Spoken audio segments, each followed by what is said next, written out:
Good morning.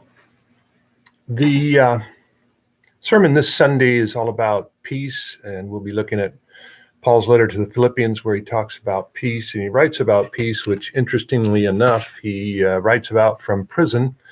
And it's hard to imagine having peace in prison, but Paul does it through his faith.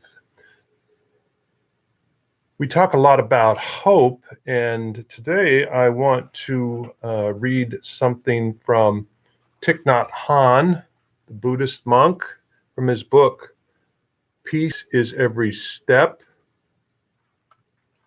And we may think about hope and look forward to the hope we have in the ending of this pandemic, because we're all feeling a little exhausted and isolated, of course, and we want this thing to end as soon as possible. So we have hope in our medical community coming up with a vaccine and better tests and so forth to make our lives better.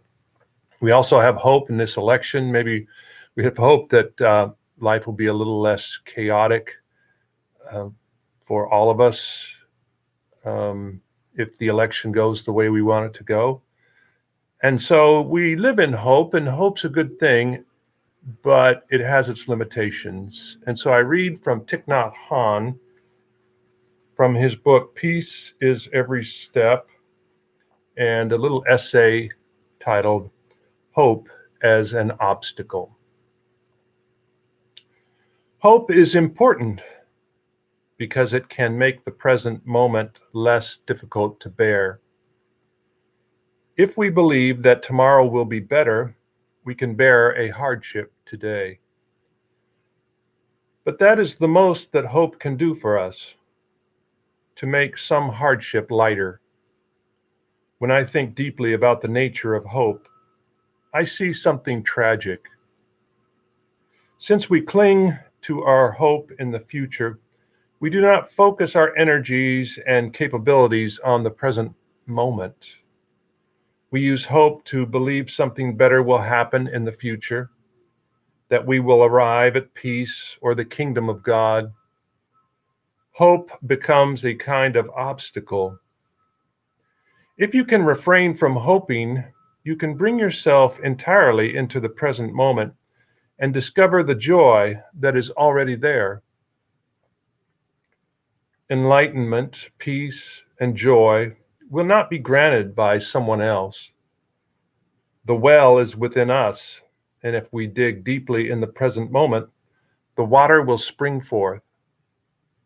We must go back to the present moment in order to really live.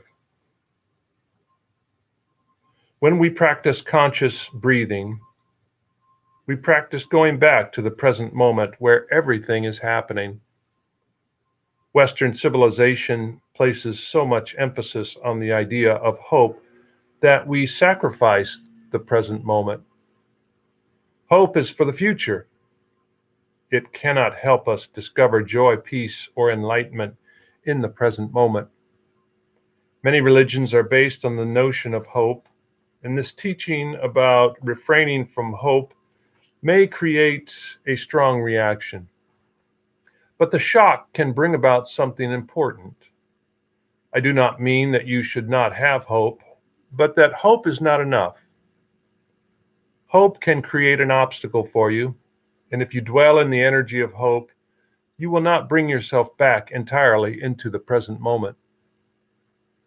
If you rechannel those energies into being aware of what is going on in the present moment, you will be able to make a breakthrough and discover joy and peace right in the present moment, inside of yourself and all around you.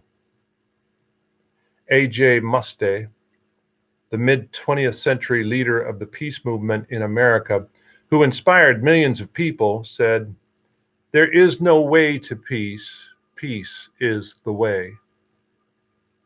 This means that we can realize peace right in the present moment with our look, our smile, our words, and our actions. Peace work is not a means. Each step we make should be peace. Each step we make should be joy. Each step we make should be happiness. If we are determined, we can do it. We don't need the future. We can smile and relax. Everything we want is right here in the present moment. We'll see you Sunday.